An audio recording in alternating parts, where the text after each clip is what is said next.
Assalamualaikum warahmatullahi wabarakatuh. Para siswa-siswi sekalian, ketemu lagi kita dalam pembelajaran sosiologi.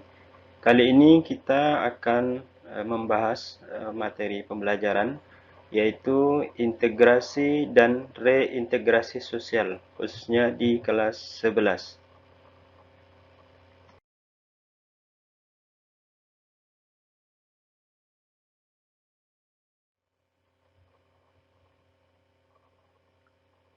Baik, para siswa sekalian, untuk pembelajaran ini dengan judul Integrasi dan Reintegrasi Sosial sebagai upaya pemecahan masalah konflik dan kekerasan. Yang pertama, konflik bersifat kekerasan dan dampaknya terhadap disintegrasi sosial. Nah, masyarakat Indonesia merupakan masyarakat yang majemuk. Majemuk ini artinya berbagai macam suku, berbagai macam ras, berbagai macam agama, dan lain sebagainya. Sehingga ya masyarakat yang menyebut itu rawan terhadap konflik, jadi mudah terjadi konflik, terutama konflik sosial. Nah, konflik sosial yang terus berlarut-larut dapat menjadi disintegrasi sosial. Nah, apa itu disintegrasi sosial? Disintegrasi sosial disebut sebagai proses memecahnya suatu kesatuan menjadi beberapa bagian kecil yang terpisah. Nah, kasus ini berawal dari hilangnya ikatan kolektif. Ikatan kolektif ini maksudnya adalah ikatan kebersamaan yang bisa mempersatukan beberapa kelompok. Nah, mereka yang telah memiliki pandangan terhadap kebudayaan yang berbeda akan merasa tidak sesuai ketika hidup bersama. Jadi, disintegrasi sosial dapat diikat sebagai bentuk ketidakinginan persatuan terjadi antara suku, ras, agama, hingga pandangan yang dinilai berbeda. Jadi disintegrasi ini adalah proses terpecahnya satu kesatuan ya karena dianggap dengan menyatu ya tidak bisa menjadikan tujuan mereka menjadi sama. Ini pengertian daripada disintegrasi sosial.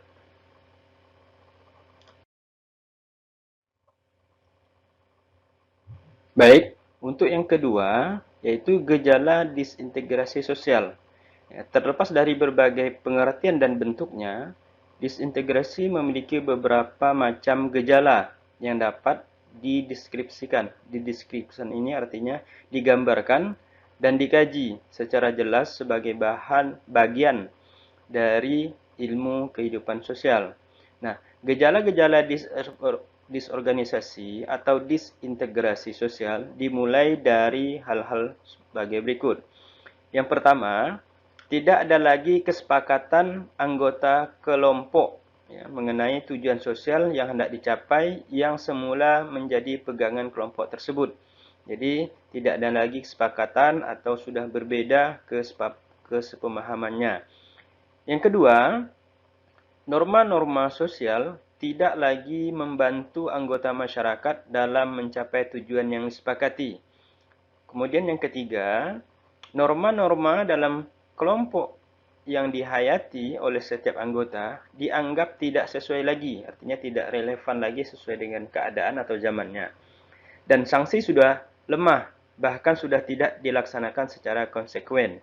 Kemudian yang keempat, gejala yang keempat adalah sanksi sudah lemah, bahkan sudah tidak dilaksanakan secara konsekuen. Jadi ini maksudnya sanksi-sanksi yang ada itu sudah tidak bisa dilaksanakan lagi ya karena sudah usang atau sudah tidak ada diupdate lagi masalah sanksi-sanksi yang diberikan ketika terjadi pelanggaran norma-norma di masyarakat. Kemudian yang ketiga yaitu bentuk-bentuk disintegrasi sosial.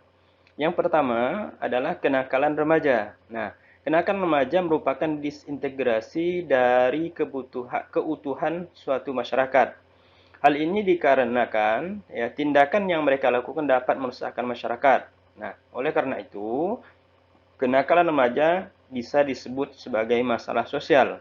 Nah, kapan munculnya kenakalan remaja?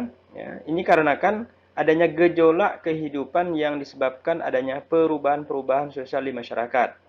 Nah, seperti pergeseran fungsi keluarga, ya, karena kedua orang tua bekerja sehingga peranan pendidikan keluarga menjadi berkurang. Ini maksudnya adalah perhatian orang tua, kasih sayang orang tua ya, bisa berubah ya, karena kebutuhan-kebutuhan sosial yang harus dicukupi oleh orang tua. Nah, sehingga remaja tersebut tidak terbimbing atau tidak terperhatikan secara utuh. Kemudian yang B, aksi protes dan demonstrasi. Nah, apa itu maksud aksi protes? Yaitu suatu tuntutan, baik itu dari individual maupun dari kelompok, yang dilakukan untuk memperjuangkan kepentingan suatu tindakan. Suatu aksi protes terjadi karena adanya pihak yang merasa dirugikan atau merasa tidak puas atas sebuah keputusan. Salah satu bentuk aksi protes yaitu dengan berdemonstrasi. Artinya aksi protes ini dilakukan oleh individu atau oleh sekelompok masyarakat untuk menuntut ya, kepentingannya, karena kepentingannya tidak terpuaskan atau tidak terpenuhi, sehingga mereka melakukan aksi protes. Nah, aksi protes ini ya bisa disebut dengan demonstrasi.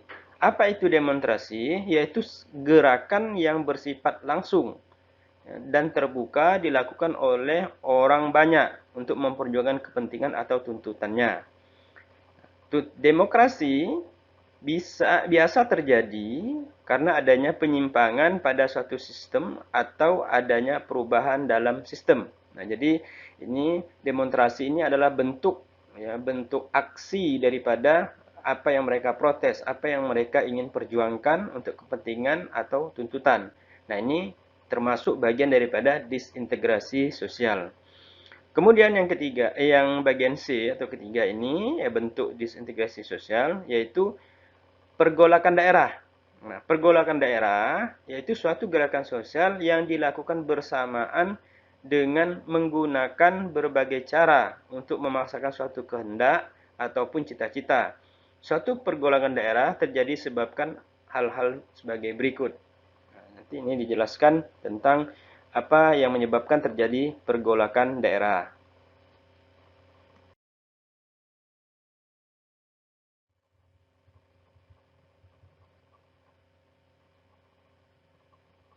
Pergolakan daerah diantaranya satu, adanya perbedaan ideologi, ya, perbedaan keyakinan, perbedaan kesepahaman, dan lain sebagainya.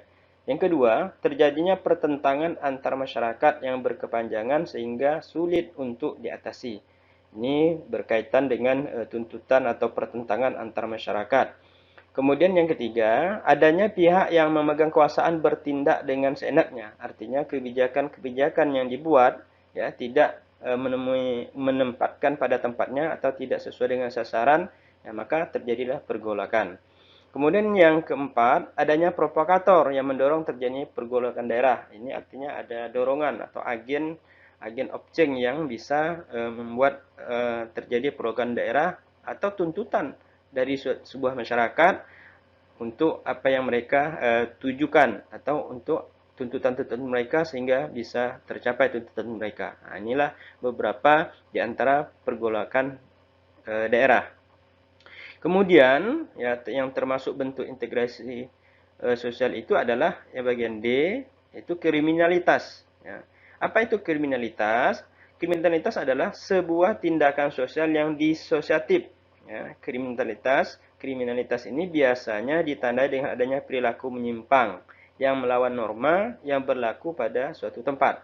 Nah, tindakan kriminal dapat dilakukan secara direncanakan maupun tidak direncanakan. Nah, contohnya dari bentuk kriminal yaitu pembunuhan ya, atau perampokan, penculikan, penipuan, pencurian, korupsi, dan penggunaan obat-obat terlarang. Nah, ini merupakan bagian daripada kriminalitas. Nah, setelah kita memahami disintegrasi sosial, berikutnya ini bagian B, perdamaian dan integrasi atau kohesi sosial. Nah, pengertian daripada integrasi sosial adalah yaitu integrasi berasal dari bahasa Latin yang dimaksudnya adalah integrare, ya, yang berarti memberi tempat dalam suatu keseluruhan. Nah, dari kata kerja integrare ini dibentuklah kata sifat integritas yang berarti keutuhan atau kebulatan. Nah, dari kata yang sama terbentuklah kata integrer yang berarti utuh berdasarkan pengertian kata integrasi di atas. Integrasi diartikan sebagai membuat unsur-unsur tertentu menjadi satu kesatuan yang bulat atau utuh. Nah, pengertiannya yaitu adanya satu kesatuan yang utuh di dalam sosial kemasyarakatan. Nah, menurut Ralph Linton, integrasi adalah proses perkembangan progresif dalam rangka mewujudkan persesuaian yang sempurna antara unsur-unsur yang secara bersama mewujudkan kebudayaan universal atau total culture. Definisi ini berangkat dari dan paradigma bahwa setiap kebudayaan merupakan formasi yang bagian-bagiannya saling menyesuaikan. Maksudnya, setiap unsur kebudayaan baru tentu akan mengganggu keseimbangan yang terada. Nah, oleh karena itu diperlukan penyesuaian unsur-unsur kebudayaan tersebut menjadi universal. Ini menurut Ralph Linton tentang integrasi. Nah, kemudian menurut Sutrisno Kutoyo, integrasi sosial adalah gambaran tentang terjadinya pembauran warga masyarakat menjadi satu kesatuan yang utuh dan bulat ke dalam satu kesatuan sosial. Atau dengan kata lain, integrasi sosial merupakan proses penyesuaian di antara unsur-unsur yang saling berbeda dalam kehidupan sosial masyarakat, sehingga menghasilkan suatu pola kehidupan yang serasi fungsinya bagi masyarakat. Jadi kehidupan masyarakat yang menyatu, yang punya fungsi peran masing-masing. Ini pengertian daripada integrasi sosial.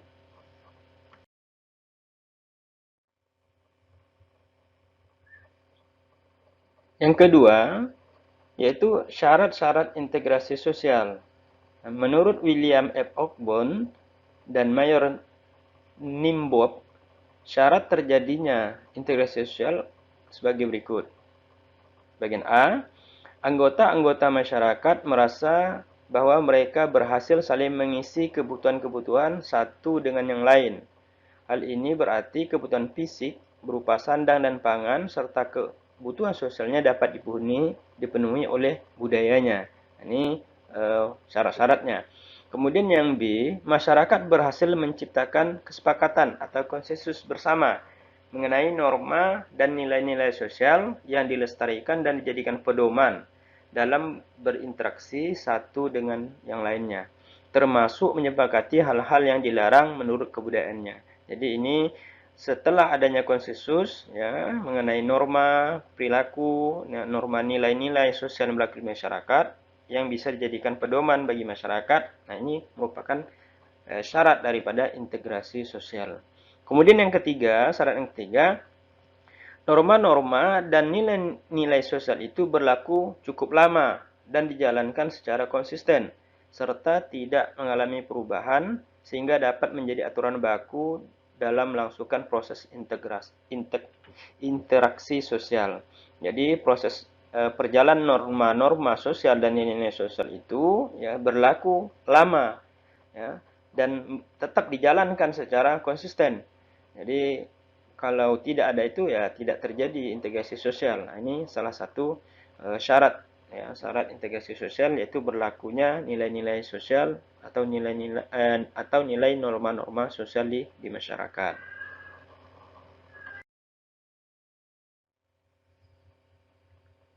Kemudian yang ketiga yaitu faktor pendorong integrasi sosial. Nah, faktor pendorong integrasi sosial ini terdiri ada atas dua faktor. Yang pertama faktor internal dan faktor eksternal. Bagian A, faktor internal. Ya, terdiri dari yang pertama, satu, kesadaran diri sebagai makhluk sosial. Ya, yaitu sadar dikaruniai oleh Tuhan sebagai manusia untuk hidup ya, dengan membutuhkan orang lain. Kemudian yang kedua, tuntutan kebutuhan. Jadi semakin maju seseorang, maka kebutuhannya semakin kayak tuntutan kebutuhannya. Jadi semakin banyak tuntutannya. Menyadari bahwa dalam pemenuhan kebutuhan itu kita membutuhkan bantuan orang-orang lain. Jadi tidak bisa hidup sendiri. Jadi itu yang mendorong integrasi sosial, ya, penyatuan keutuhan dalam masyarakat. Kemudian yang ketiga, jiwa dan semangat gotong royong. Jadi jiwa dan semangat gotong royong ini akan menambah solidaritas sosial dan sikap saling memiliki satu sama lain. Jadi saling membutuhkan, ya, sadar akan dirinya sebagai makhluk sosial, ya, tuntutan kebutuhan, sehingga akan membutuhkan yang namanya persatuan di dalam masyarakat. Nah, kemudian faktor pendorong integrasi sosial ini yang bagian kedua yaitu faktor eksternal. Faktor eksternal merupakan faktor pendorong yang berasal dari luar kelompok. Adapun faktor eksternal yang dimaksud adalah yang pertama, adanya tuntutan perkembangan zaman. Karena perkembangan zaman, ya, selalu berubah sesuai dengan dinamika masyarakat. Maka untuk memenuhi kebutuhan hidupnya akan saling berbaur dalam berbagai kelompok, suku, bangsa, agama, dan kebudayaan. Kemudian yang kedua, adanya persamaan budaya. Adanya persamaan budaya dapat mempercepat proses integrasi kelompok. Mereka yang memiliki persamaan dalam kebudayaan dapat saling menerima tanpa ada kecurigaan atau kecemburuan sosial. Jadi, kalau persama budayanya, sama kebiasaannya dan sebagainya, itu bagian daripada faktor pendorong secara eksternal. Kemudian yang ketiga, terbukanya kesempatan. Jika anggota kelompok diberikan kesempatan yang sama untuk bergabung dan berpartisipasi dalam kehidupan bersama tanpa membedakan kelompok, suku, ras, agama maupun golongan, maka integrasi antar kelompok tersebut akan dapat berjalan dengan baik. Jadi kalau tidak tertutup, tertutup masyarakatnya, maka tidak bisa mendorong suatu integrasi sosial, maka dia harus terbuka. Kemudian yang keempat, adanya persamaan visi, misi, dan tujuan. Walaupun dalam masyarakat terdapat aneka ragaman kelompok sosial, namun kita dapat bersatu karena adanya persamaan visi, misi, dan tujuan. Nah, hal ini dikarenakan harus ada persamaan visi, pandangan ke depan, kemudian adanya sama gerakannya, sama tujuannya. Nah, ini jelas bagian daripada faktor pendorong bersatunya suatu masyarakat.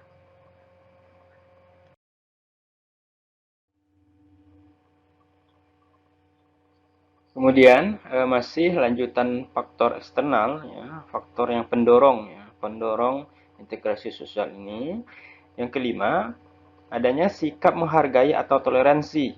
Maksudnya, dalam kehidupan sosial, kadang-kala terjadi gesekan atau kesalahpahaman antara satu dan yang lain, sehingga menimbulkan konflik.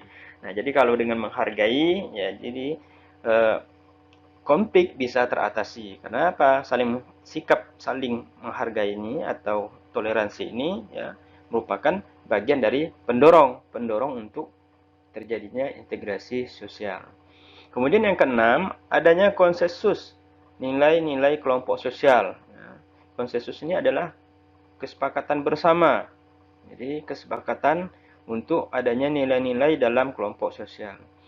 Anggota kelompok sosial sepakat, yaitu menyetujui bahwa nilai-nilai luhur yang ada di dalam kelompoknya menjadi acuan untuk membangun kehidupan bersama. Artinya tata nilai, tata laku, tata bahasa, dan sebagainya merupakan kesepakatan dalam kelompok tersebut, untuk terus dipertahankan, untuk terus dijalankan. Nah, maka ini bagian daripada pendorong faktor integrasi sosial.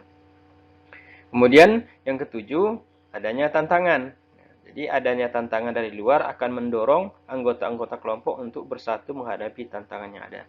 Jadi dengan adanya tantangan ini artinya faktor lain yang akan menghilangkan atau tidak menggunakan kegiatan-kegiatan yang ada di masyarakat, ini merupakan bagian tantangan sehingga kelompok sosial masyarakat tersebut menyatu, bersatu untuk tetap mempertahankan, apalagi kaitannya dengan nilai-nilai sosial, norma-norma sosial yang sudah lama dijalankan, ya sudah lama berlaku, baik sanksi-sanksinya sudah lama berlaku, kemudian ada datang untuk melakukan perubahan, menghilangkan norma-norma tersebut, maka adanya tantangan itu menjadikan jadi faktor pendorong, ya, faktor eksternal yang mendorong tetap terjadinya integrasi sosial. Ini merupakan bagian daripada faktor-faktor pendorong integrasi sosial, baik itu dari faktor internal maupun dari faktor eksternal.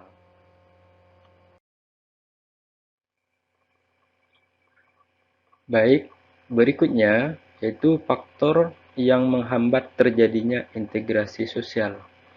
Faktor-faktor yang menghambat tercapainya integrasi dalam masyarakat adalah gejala atau fenomena sosial yang dikategorikan sebagai proses sosial yang disosiatif. Adapun faktor-faktor yang dimaksud adalah A. Konflik atau pertentangan akibat tidak tuntasnya penyelesaian suatu masalah. Jadi ada masalah di dalam masyarakat tapi tidak terselesaikan dengan baik, nah itu bisa terjadi konflik. Kemudian yang B, persaingan tidak sehat yang melahirkan kontravensi dan mengarah pada pertentangan atau konflik. Ini adanya persaingan-persaingan terutama dalam bisnis atau perdagangan, tapi juga bisa melahirkan pertentangan atau konflik. Yang C, adanya prasangka buruk yang dilatar belakangi oleh cemburu sosial. Ini biasanya tidak terjadinya keseimbangan antara ekonomi satu dengan ekonomi yang lainnya. Kemudian yang bagian D, yaitu fanatisme yang berlebihan karena adanya perbedaan ras, etnis, kebudayaan, agama, dan kepercayaan, daerah tempat tinggal, mayoritas dan minoritas. Nah, ini fanatisme ini adalah keyakinan atau kepercayaan yang berlebihan ya, terhadap adanya perbedaan-perbedaan yang ada di masyarakat.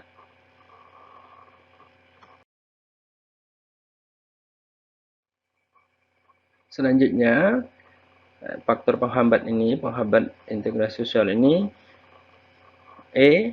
Pembedaan perlakuan para pemimpin terhadap warga masyarakat, baik secara individual maupun kelompok. Jadi adanya perbedaan dalam cara menangani masyarakat misalnya.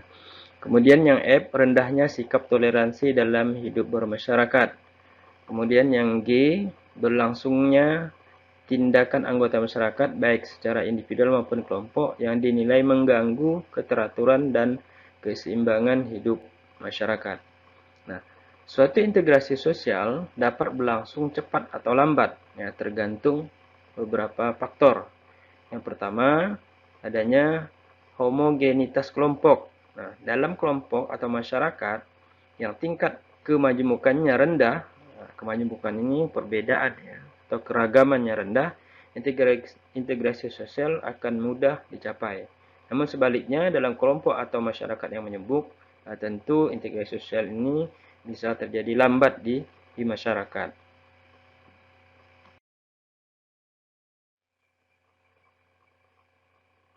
Kemudian faktor yang mempengaruhi lambat atau cepatnya integrasi di masyarakat. Yang B, besar kecilnya kelompok. Jadi penyesuaian atas perbedaan-perbedaan dapat lebih cepat dilakukan. Sebaliknya, demikian dapat kita simpulkan bahwa semakin homogen suatu kelompok atau masyarakat, maka semakin mudah pula proses integrasi antar anggota di dalam kelompok umumnya. Dalam kelompok yang kecil, tingkat kemajemukan anggotanya relatif rendah, sehingga integrasi sosialnya akan lebih mudah tercapai. Jadi besar kecilnya kelompok itu menunjukkan adanya homogenitas yang sangat mempengaruhi untuk terjadinya integrasi sosial, baik itu secara lambat maupun sangat cepat. Kemudian di bagian C, mobilitas geografis. Maksudnya adalah anggota kelompok yang baru datang tentu harus menyesuaikan diri dengan identitas masyarakat yang ditujunya. Nah, namun, semakin sering anggota masyarakat datang dan pergi, akan semakin sulit pula proses integrasi sosial. Artinya letak geografis terhadap seseorang yang tinggal pada komunitas yang baru akan mempengaruhi integritas di sosial kemasyarakatannya, karena pendatang baru tentu akan menyesuaikan. Dan apabila pendatang tersebut pergi, ya, tidak tinggal di satu tempat tersebut, maka akan sulit lagi baginya untuk menyesuaikan integrasi sosial yang ada. Nah, ini maksudnya dari mobilitas geografis. Kemudian yang D, efektivitas komunikasi. Nah, efektivitas komunikasi yang baik dalam masyarakat juga akan mempercepat integrasi sosial. Maksudnya, semakin efektif komunikasi berlangsung, ya, semakin cepat integrasi anggota masyarakat tercapai. Ini maksudnya adalah komunikasi atau interaksi antara satu anggota masyarakat dengan anggota masyarakat lainnya ya harus sering terjadi atau sering berlangsung. Nah, karena dengan adanya komunikasi tersebut bisa mempererat ya, hubungan satu anggota masyarakat dengan anggota masyarakat yang lainnya.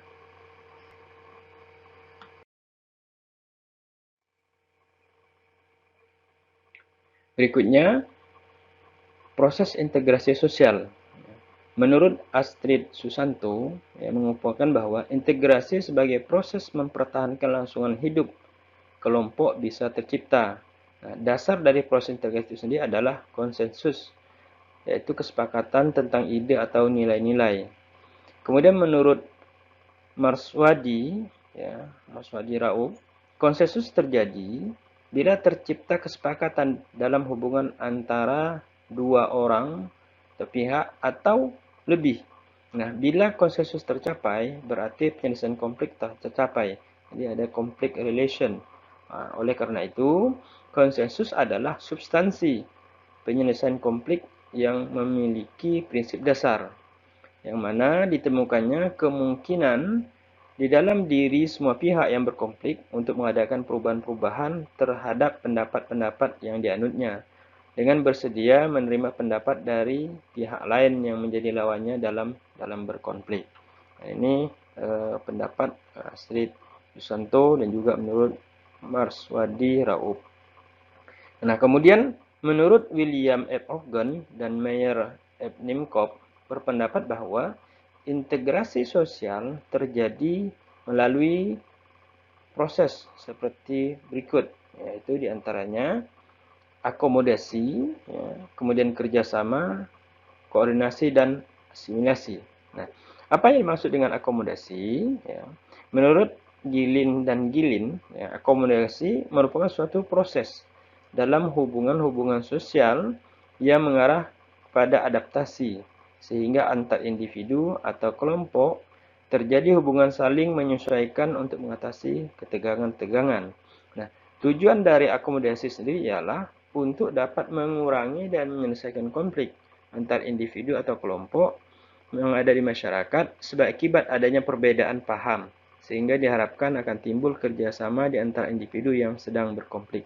Ini adanya menurut Gilin dan Gilin ini tentang akomodasi.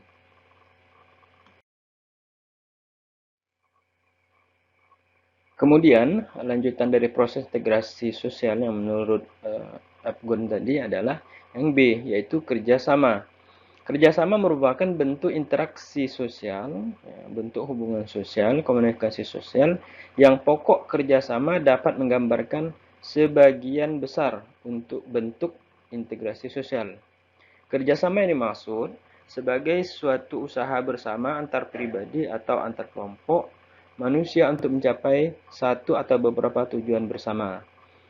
Kemudian menurut Charles H. Coley, ya, kerjasama akan timbul apabila orang menyadari bahwa mereka mempunyai kepentingan yang sama dan pada saat yang bersamaan mempunyai cukup pengetahuan dan pengendalian terhadap diri sendiri untuk mencapai kepentingan-kepentingan bersama.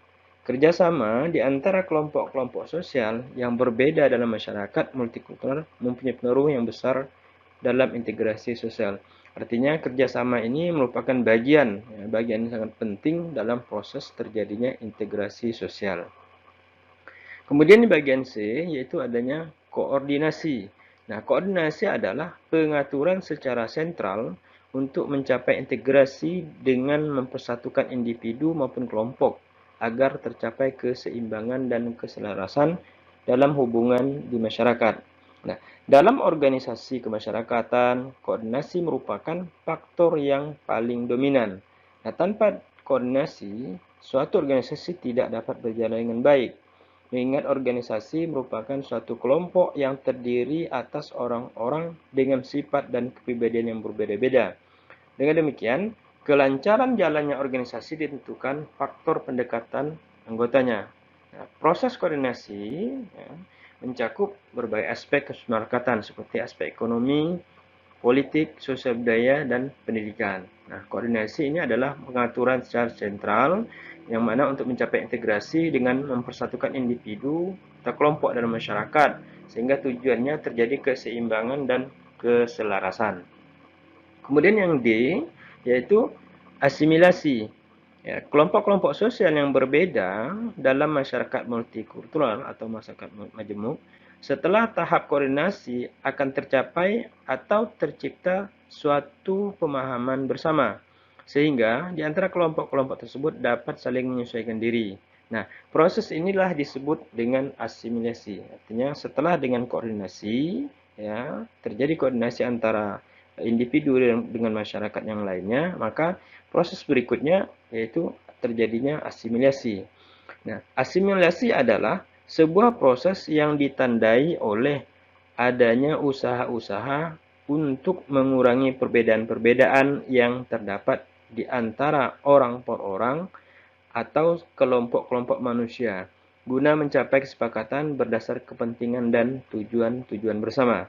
Dan melalui asimilasi, kelompok-kelompok sosial yang berbeda dalam masyarakat multikultural saling berinteraksi dan bergaul secara langsung dan intensif dalam waktu yang lama sehingga masing-masing kelompok sosial itu berubah dan saling menyesuaikan diri.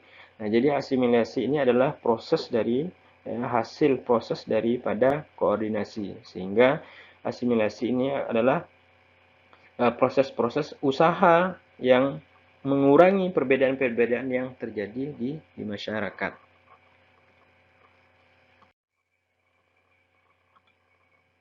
Kemudian yang kelima, bentuk-bentuk integrasi sosial.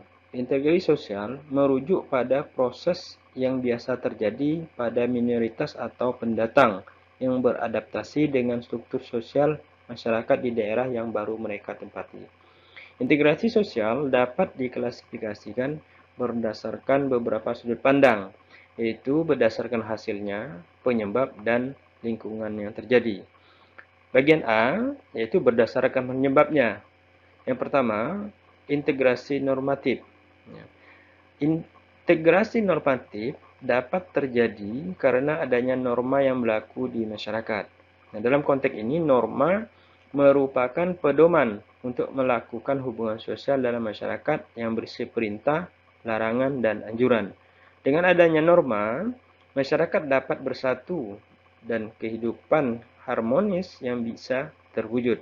Seperti contoh yang ada di Indonesia, banyaknya pulau membuat munculnya berbagai macam keberagaman antar suku dan budaya. Nah, ini maksudnya adalah bahwa dengan adanya integrasi normatif, jadi adanya perintah, adanya larangan dan anjuran dalam suatu kelompok sosial kemasyarakatan, ini menjadikan panduan bagi mereka untuk mentaati peraturan tersebut yang membuat integrasi sosial. Kemudian yang kedua yaitu integrasi fungsional.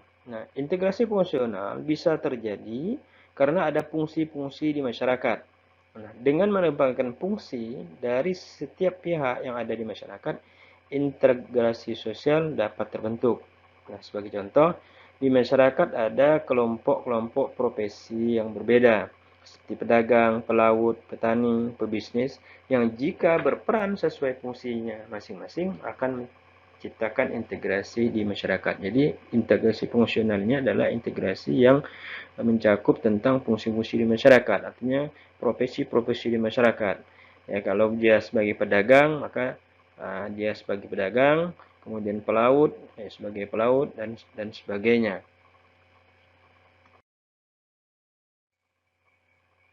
Kemudian bentuk-bentuk integrasi sosial yang ketiga adalah integrasi koersif. Nah, integrasi koersif bisa terbentuk karena adanya pengaruh kekuasaan dan penguasa. Nah, dalam hal ini penguasa menerapkan cara-cara koersif atau kekerasan. Contohnya ialah penggunaan kekerasan oleh polisi saat membubarkan demonstrasi yang merupakan wujud konflik di masyarakat. Nah, ini misalnya dari pemerintah melakukan penertiban-penertiban, ya, seperti dari pihak kepolisian membubarkan demonstrasi, ya, tentu demonstrasi yang tidak mendapatkan izin, kemudian demonstrasi yang bisa merusak fasilitas umum. Nah, ini tentu dilakukan integrasi koersif. Kemudian yang keempat adalah integrasi ideologis. Nah, integrasi ideologis ini adalah integrasi yang tidak tampak secara visual. Nah, integrasi ini terbentuk karena adanya ikatan spiritual atau ideologis yang kuat berdasarkan proses alamiah tanpa adanya paksaan. Integrasi ideologis menggambarkan adanya persamaan kepahaman dalam memandang nilai sosial, persepsi, serta tujuan antar anggota masyarakat dalam lingkungan masyarakat yang bersangkutan.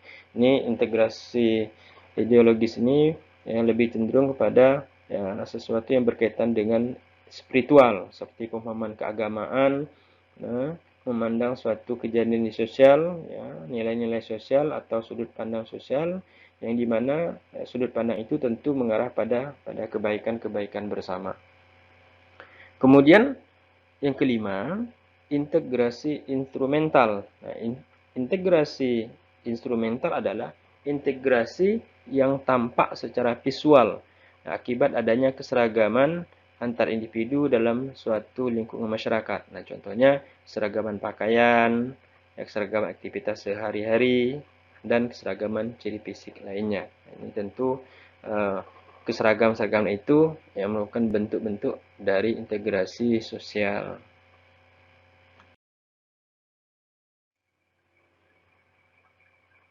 Selanjutnya, bagian daripada bentuk-bentuk integrasi sosial ini, yang bagian B adalah berdasarkan lingkup terjadinya. Nah, berdasarkan lingkup terjadinya, integrasi sosial dapat dibedakan menjadi 6, yaitu integrasi keluarga, integrasi kekerabatan, asosiasi masyarakat, suku bangsa, dan bangsa.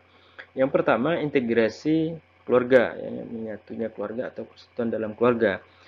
Di dalam anggota keluarga, terdapat anggota-anggota keluarga yang antara anggota satu dan yang lainnya memiliki peran dan fungsi yang berbeda. Misalnya, seorang ayah memiliki kedudukan sebagai kepala keluarga, yang fungsinya atau perannya adalah mencari nafkah buat menghidupi keluarganya. Kemudian seorang ibu berkedudukan sebagai ibu rumah tangga yang sama peran dan fungsinya adalah menjaga anak-anaknya dan mengurus rumah. Anak-anak yang kedudukannya sebagai pihak yang diasuh dan dibesarkan memiliki fungsi sebagai generasi penerus keluarga yang akan melangsungkan kehidupan orang tuanya kelak. Jadi integrasi keluarga akan tercapai jika antar anggota satu dan lainnya menjalankan kedudukan peran atau fungsinya sebagaimana mestinya. Ini integrasi keluarga ini adalah peran-peran, ya, baik peran ayah, peran ibu, peran sebagai anak.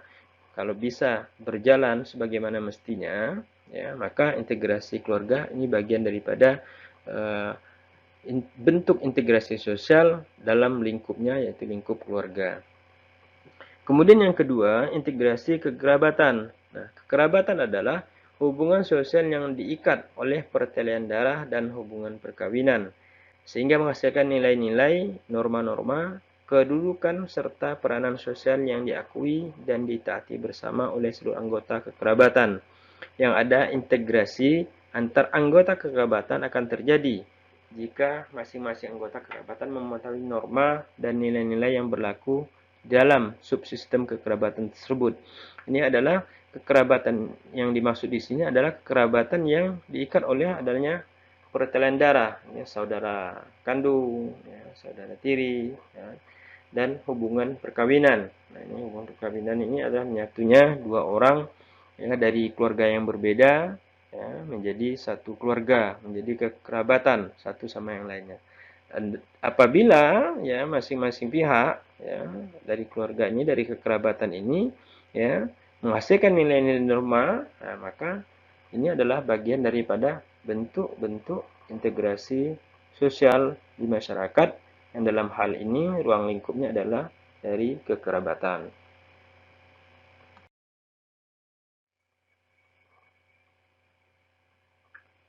Berikutnya adalah integrasi asosiasi atau perkumpulan. Asosiasi atau perkumpulan adalah satuan sosial yang ditandai oleh adanya kesamaan kepentingan atau perkumpulan yang didirikan oleh orang-orang yang memiliki kesamaan minat, tujuan, kepentingan, dan kegemaran. Integrasi akan tercapai jika minat, tujuan, kegemaran, dan kepentingan tersebut tercapai, dan sebaliknya jika tidak tercapai maka tidak akan terjadi integrasi. Jadi integrasi asosiasi ini atau perkumpulan ini ya terjadi di masyarakat ya apabila ada kesamaan minat atau tujuan atau kepentingan dan kegemaran. Jadi hobi itu ya, adanya komunitas-komunitas dalam masyarakat itu bagian daripada integrasi asosiasi. Kemudian integrasi masyarakat yang keempat. Ya, menurut J.P. Gillin dan J.L. Gillin, ya, masyarakat adalah yang pertama sekelompok manusia yang menempati wilayah tertentu. Yang kedua, bertempat tinggal dalam waktu yang relatif lama. Yang ketiga, terdapat tata aturan hidup, ya, seperti adat, kebiasaan, sikap, dan perasaan kesatuan.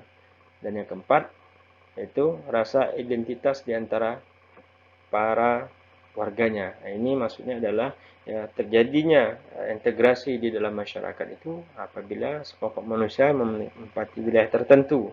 Jadi dalam satu wilayah ya, terjadi dari beberapa orang, ya, beberapa anggota masyarakat yang di dalamnya tentu yang kedua bertempat tinggal ya, dan relatif lama dan juga punya tata aturan hidup seperti adat, kebiasaan dan sebagainya.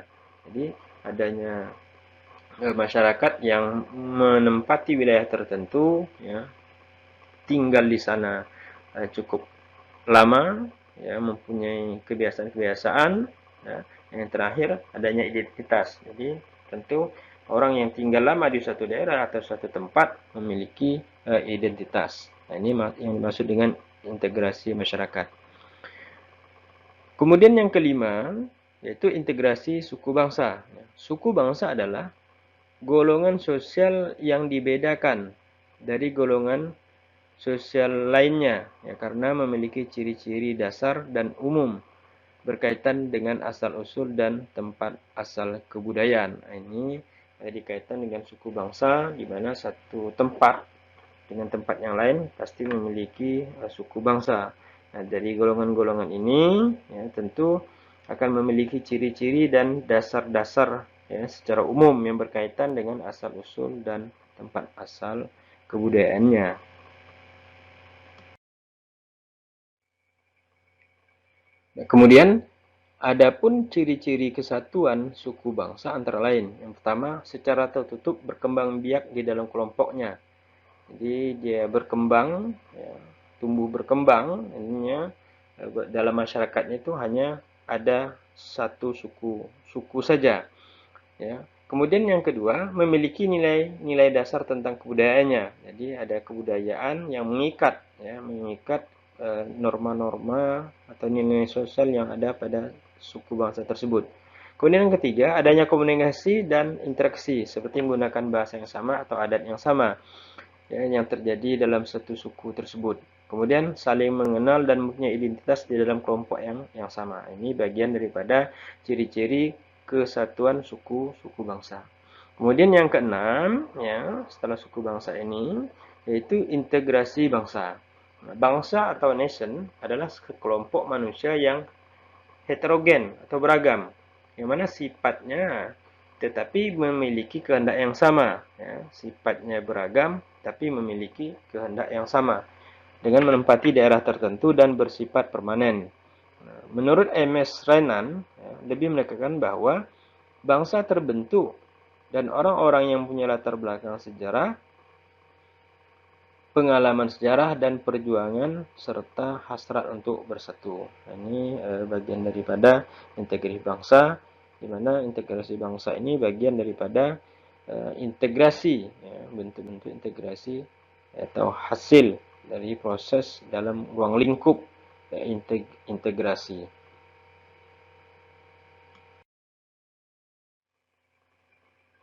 Nah, selanjutnya, ya, lanjutan dari materi ini, bentuk integrasi sosial ini, yang bagian C-nya adalah berdasarkan hasilnya.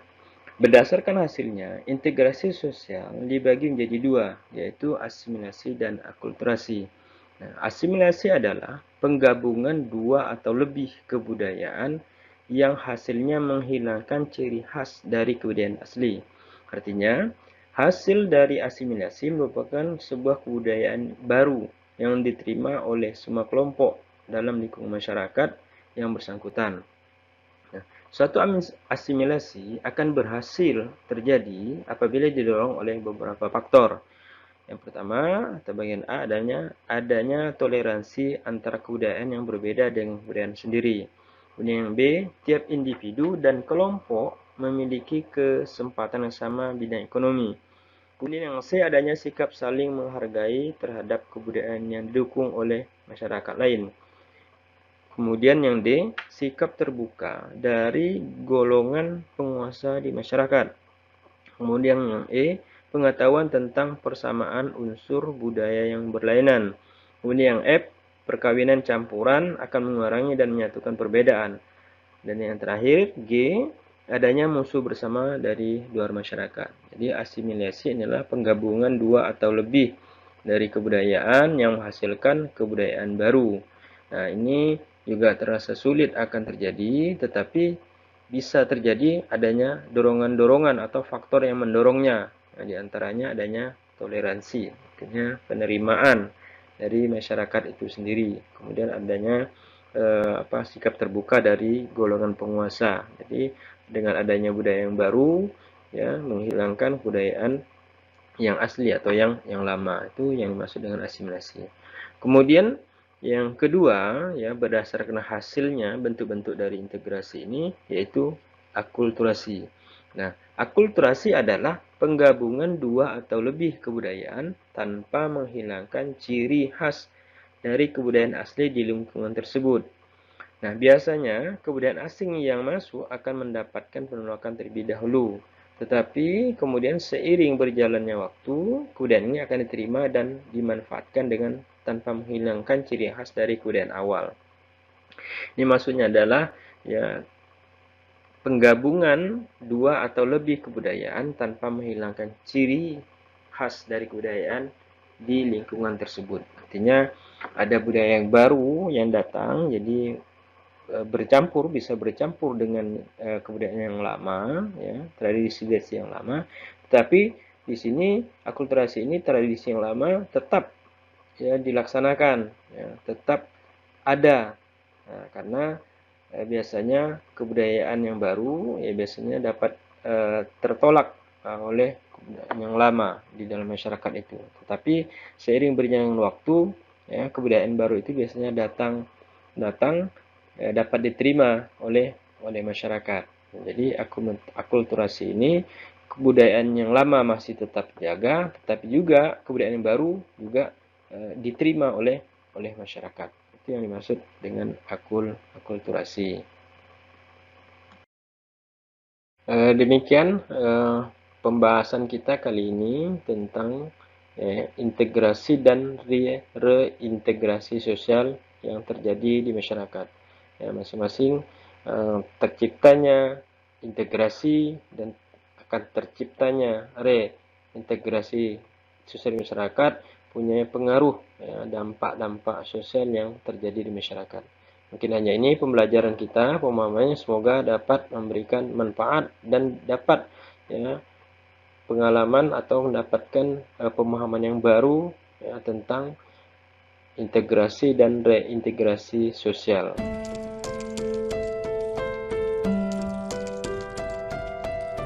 Sampai jumpa pertemuan pembelajaran berikutnya bersama Media Dharma Channel.